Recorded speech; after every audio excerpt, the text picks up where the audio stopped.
વડોદરા શહેર રાવપુરા ખાતે આવેલ જૂની કલેક્ટર કચેરીએ આજે સવારથી જ લાંબી કતારો જોવા મળી રહી છે. રાજ્ય સરકાર દ્વારા રેશન કાર્ડનું ઈ-કેવાયસી કરાવવાની સમય મર્યાદા જારી કરવાના કારણે જનસેવા કેન્દ્ર બહાર શરૂઆતથી જ લોકોની લાઈનો લાગેલી જોવા મળી રહી છે. સરકાર દ્વારા શિષ્યવૃત્તિ તથા રાશન માટે ઈ-કેવાયસી ફરજિયાત કરાવવામાં આવતા લોકો બધા કામ પડતા મૂકીને તેની પાછળ લાગ્યા છે. 2 દિવસની રજા બાદ હવે કચેરીઓ ફરીથી ધમધમવા લાગી છે. ત્યારે ઈ-કેવાયસી કરાવવા માટે અરજદારો વહેલી સવારથી જ લાઇનમાં લાગ્યા છે. અરજદારોએ મીડિયાને જણાવ્યું હતું કે ધાર્યા કરતાં ઓછી ગતિથી ઈ-કેવાયસીની કામગીરી ચાલી રહી છે. સરકારી અધિકારીઓએ ફટાફટ કામ કરવું જોઈએ, પરંતુ ત્યારે મને છેલ્લા 10 દિવસ પછી આજે હું આવ્યો છું. સવારથી લાઈનો લાગેલી છે. એક નાના કામ માટે અમારે ધક્કા ખાવા પડી રહ્યા છે. ત્યારે અરજદારે જણાવ્યું કે કેવાયસી કરવા માટે શાળામાં કામગીરી કરવા માટે અરજ કરી હતી. ત્યારે વડોદરા શહેર રાવપુરા વિસ્તારમાં આવેલી જૂની કલેક્ટર કચેરી ખાતે અરજદારો વહેલી સવારથી લાંબી કતારોમાં મજબૂર બન્યા હતા. ત્યારે અરજદારે જણાવ્યું કે દરેક ગામની તળેટીમાં કેવાયસી કરવા માટે જો કામ કરવામાં આવે તો અરજદારોને હાલાકી ભોગવવી ન પડે. બ્યુરો રિપોર્ટ TRC 24 કલાક વડોદરા. કઈ જગ્યા પર આયા છો અને ક્યાંથી આયા? હું મામલતદાર કચેરી નાગરિક પુરવઠા ખાતું છે, બરાબર છે. હું પોતે GSFC ટાઉનશીપમાંથી આવું છું. રેશન કાર્ડને આધાર કાર્ડ જોડે લિંકઅપ કરવાની જે ગવર્મેન્ટની પ્રક્રિયા ચાલુ કરી છે, બરાબર છે, અચાનક ચાલુ કરી છે. તો એની અંદર ઘરના એક પણ સભ્યનું જો આધાર કાર્ડ જોડે લિંકઅપ ના હોય તો એ માય ગુજરાત રેશન એપ જોડે લિંકઅપ નથી કરી શકતો.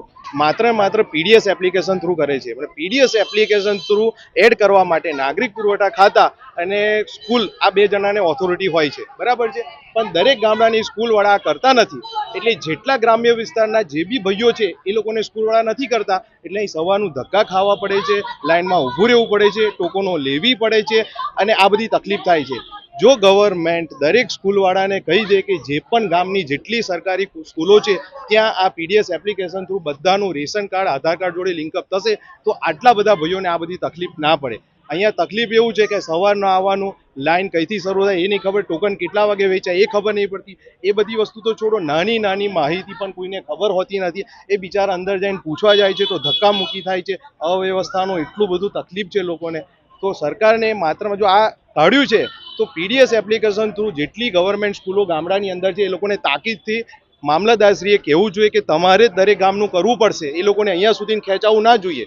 દરેક જે બી સોગડા હોય, દસરથ હોય, જે બી નિયર બાય જેટલા ગામડા છે એ ગામડાની સ્કૂલોવાળાએ PDS એપ્લિકેશન થ્રુ એ લોકોનું આધાર કાર્ડ ને રેશન કાર્ડ જો લિંકઅપ કરવાનું હોય, પણ એ કોઈ કરતું નથી. તો એની તાકીદથી મામલતદારશ્રીએ દરેક સ્કૂલને આ તાકીદ કરવી જોઈએ. તેથી બધા ભાઈઓને અહીં સુધી ખેંચાવું ના પડે. લોકોને કેટલી તકલીફ પડી? લોકોને એકદમ જબરજસ્ત તકલીફ પડી રહી છે. લોકોને રાઇટ ટુ ઇન્ફોર્મેશન કોઈ સાચી માહિતી હોતી નથી. લોકો એક્સેપ્ટ કરીને બેસી ગયા છે કે ગવર્મેન્ટમાં આવું જ હોય, બરાબર, ગવર્મેન્ટ છે એટલે આવું જ છે, બરાબર છે. આ તમે જોશો કે ભયજનક બિલ્ડિંગ છે, એ છતાં બી અહીંયા આગળ આટલી બધી પબ્લિક છે. પહેલો તો પેશન્સ માર્ક એ જ થાય. તમે આગળ લઈ જશો ભયજનક બિલ્ડિંગ, પ્રવેશ નિષેધ હોવા છતાં આટલા બધા ભાઈઓને અહીં જગ્યા આવી રીતે ઘેટા બકરાની માફક ઊભું રહેવું પડે છે. કારણ કે આપણે બસ આ ગવર્મેન્ટ કામ છે. એટલે આ ગવર્મેન્ટે કોઈ પણ વસ્તુ ઊભી કરી હોય તો એની એક સિસ્ટમ ઊભી કરવી પડે મારા ભાઈ, કે આધાર કાર્ડ ને રેશન કાર્ડ જોડે તમારે લિંકઅપ કરવું છે, બરાબર છે, તો તમારું ઓફલાઈન કરવું છે તો કોઈ પણ એક સભ્યનું તો તમારું આધાર કાર્ડ જોડે રેશન કાર્ડ લિંકઅપ નથી, બરાબર. તો PDS એપ્લિકેશનનો રાઇટ માત્ર ને માત્ર નાગરિક પુરવઠા ખાતા અને સરકારી સ્કૂલોને આપેલો છે. તો જેટલી બી ગામડાની સરકારી સ્કૂલો છે એ લોકોને તાકીદ કરો કે ભાઈ તમારે કરવું જ પડશે. તમારા કોઈ પણ જે ગામનો સભ્ય છે અહીં સુધી ખેંચાવો ના જોઈએ, આ ત્યાં જ થઈ જવું જોઈએ. તો આટલી ગીર્દી પણ ઓછી થઈ જાય, લોકોને સહાયતા બી થાય. લોકોને એટલી બધી તકલીફો છે કે કોઈને કશી ખબર જ નહીં.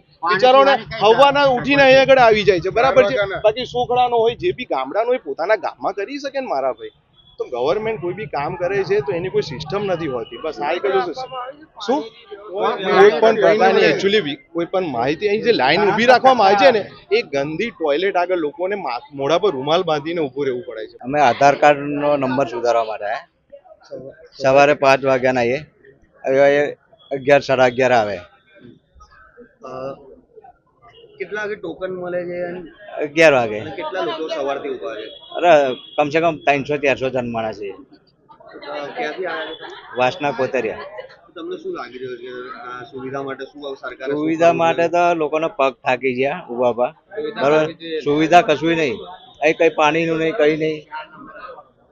નાના નાના છોકરા, પેલા એક બેન છે 5 થી 6 વાર આયા અહીંયા, તો હજુ એ બેનનું કામ નહીં પત્યું. 4 વાગ્યાના અહીં બેન. તમારો કયો ટોકન નંબર છે? મારો 6થો નંબર તો 6ઠ્ઠો નંબર છે, હજુ તમારો નંબર નથી નહીં આવ્યો. ક્યાંથી આવ્યો તું? વાસના કોતરિયા. मैं दुमार गणपतपुरा थी आई छू मीना बेन रेशन कार्ड में सिक्को मरावा કેટલા દિવસથી હું આયે પહેલા મહિનાની 8 તારીખથી આવું છું મેં કામ થયું હું કઈથી કામ થવાનું હતું આ છઠ્ઠો ધક્કો તો મારો અહીં થાય છે આવો છો તો શું કહે છે આ લોકો? આવશો જરીક માટે ટોકન લઈને ઊભા રહીએ છે બરાબર તો ત્યાંથી ટોકન લઈને 4 વાગે આપણો નંબર આવે 5 વાગે નંબર આવે તો જતાનમાં તો આપણને બહાર કાઢે છે આ ખૂટે છે પેલું ખૂટે છે સિક્કો નહીં મારી આપતા રોજે તમે આવો છો અલગ રોજ. અલગ ટોકન આપે છે આ લોકો? હા અલગ અલગ ટોકન આવે છે ને તો તારીખ અલગ નહીં હોતી ટોકન તો તઈ લઈ જઈને ફાડી નાખે છે આપણે આપીએ એવા કેટલા વાગ્યાના? હું કેટલા વાગ્યાની આવી 7 વાગ્યાની આવી છું હું અહીં આગળ